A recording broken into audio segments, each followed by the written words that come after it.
The Zhou Dynasty, 1045 to 221. Part 1. In the 11th century BCE, the Shang dynasty was overthrown by an aggressive young state located to the west of Anyang, the Shang capital, and near the Great Bend of the Yellow River as it begins to flow directly eastward to the sea. The new dynasty, which called itself the Zhou or Chao, survived for about 800 years, making it the longest-lived dynasty in the entire history of China. According to the tradition, the last of the Shang rulers was a tyrant who oppressed the people. Chinese sources assert that he was a degenerate who built ponds of wine and ordered the composing of lustful music that ruined the morale of the nation, lending the ruler of the Principality of Zhou to revolt and establishing a new dynasty. Concerning the afterlife and prized possessions, like the pharaohs of Egypt, Chinese rulers filled their tombs with prized possessions from daily life. It was believed that if a tomb was furnished and stocked with supplies including chairs, boats, chests, weapons, games, and dishes, the spiritual body would continue its life despite the death of the physical body. We see remains of chariots and horses, for example, in burial pits in China's Hebei province that dates from the early Zhou dynasty. The tradition of providing items of daily use for the departed continues today in Chinese communities throughout Asia. The Zhou located their capital in their home territory near the present-day city of Xi'an. Later, they established a second capital city at modern Luoyang, farther east, to administer new territories captured from the Shang.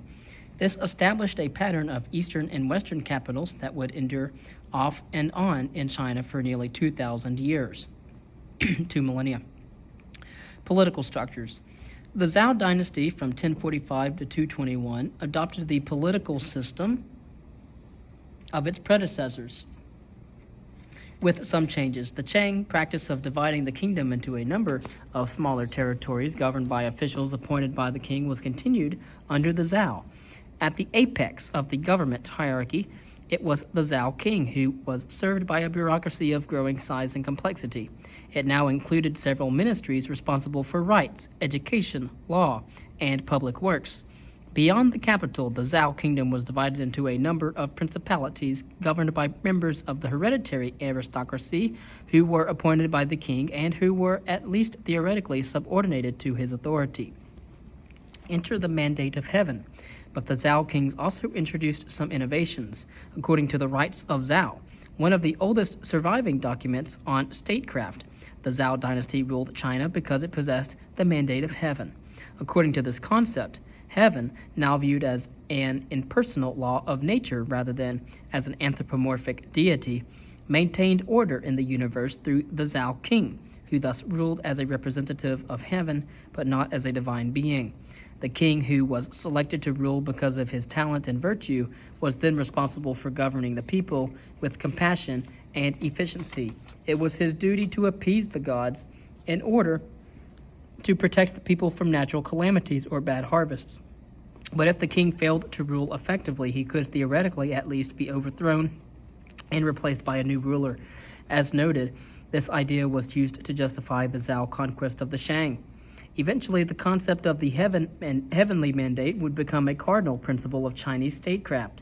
Each founder of a new dynasty would routinely assert that he had earned the mandate of heaven, and who could disprove it except by overthrowing the king? As a pragmatic Chinese proverb says, "He who wins is the king, he who loses is the rebel." In asserting that the ruler had a direct connection with the divine forces presiding over the universe, Chinese tradition reflected a belief that was prevalent in all ancient civilizations. But whereas in some societies, notably in Mesopotamia and that of Greece, which we will speak of later, the gods and goddesses were seen as capricious and not subject to human understanding. In China, however, heaven was viewed as an essentially benevolent force devoted to universal harmony and order that could be influenced by positive human actions. Was this attitude a consequence of the fact that China, though subject to some of the same climatic vicissitudes that plagued other parts of the world, experienced a somewhat more predictable and beneficial environment than regions like the Middle East? Later Chinese would regard the period of the early Zhou dynasty as portrayed in the Rites of Zhou, which of course is no more than an unbiased source than any modern government document.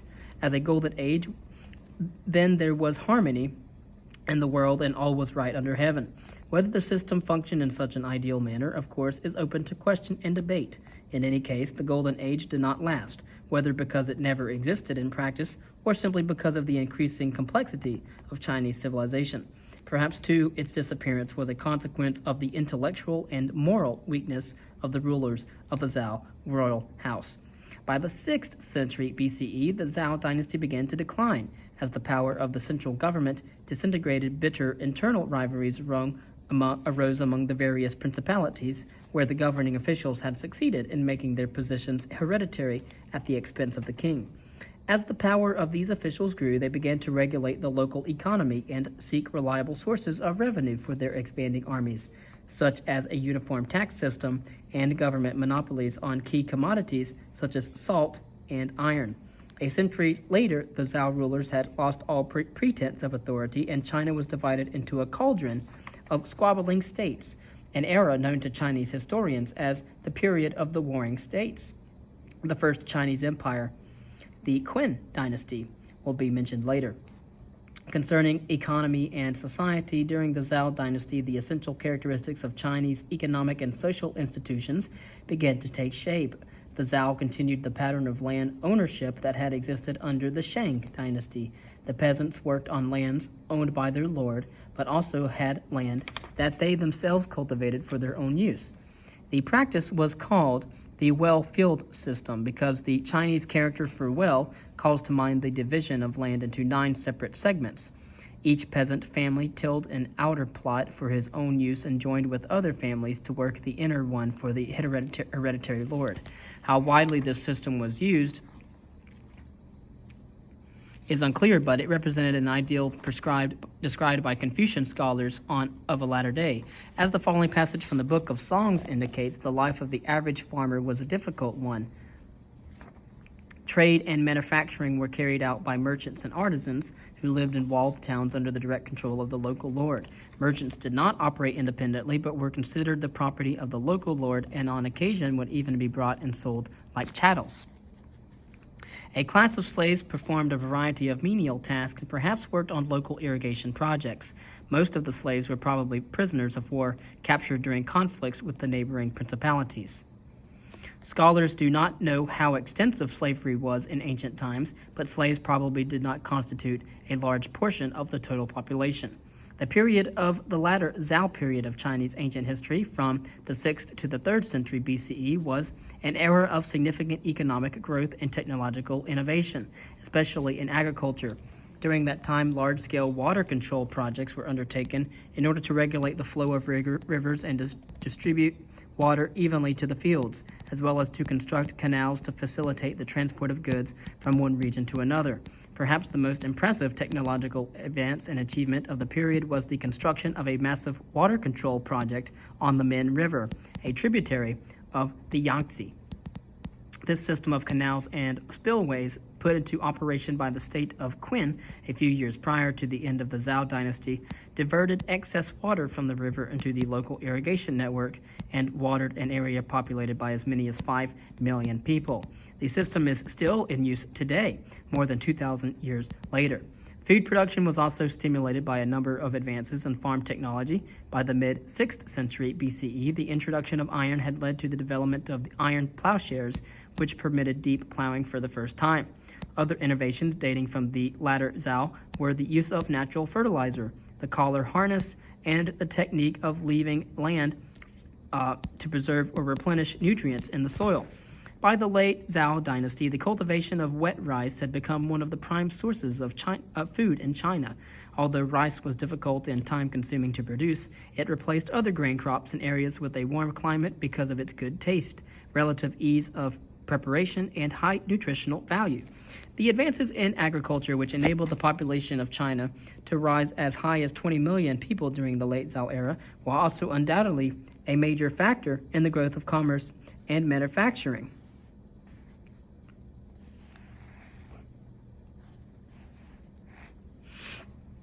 During the late Zhou, economic wealth began to replace noble birth as the prime source of power and influence. Tools made of iron became more common, and trade developed in a variety of useful commodities, including both salt and manufactured goods. One of the most important items of trade in ancient China was silk. There is evidence of silkworms being raised as early as the Neolithic period. Remains of silk material have been found on Shang bronzes, and a large number of fragments have been recovered in tombs dating from the mid-Zhou era. Silk cloth was used not only for clothing and quilts, but also to wrap the bodies of the dead prior to burial. Fragments have been found throughout Central Asia and as far away as Greece, suggesting that the famous Silk Road, stretching from central China westward to the Middle East and the Mediterranean Sea, was in operation as early as the 5th century BCE. Initially, however, jade was probably a more important item of trade carried along the Silk Road. Blocks of the precious stone of jade were mined in the mountains of northern Tibet as early as the 6th millennium BCE and began to appear in China during the Shang dynasty. Praised by Confucius as a symbol of purity and virtue, jade assumed an almost sacred quality among Chinese during the Zhou dynasty. With the development of trade and manufacturing, China began to move toward a money economy. The first form of money, as in much of the rest of the world, may have been seashells. The Chinese character for goods or property contains the ideographic symbol for shell. But by the Zhou dynasty, pieces of iron shaped like a knife or round coins with a hole in the middle so they could be carried in strings of 1,000 were being used. Most ordinary Chinese, however, simply used a system of bartering. Taxes, rents, and even the salaries of government officials were normally paid in grain.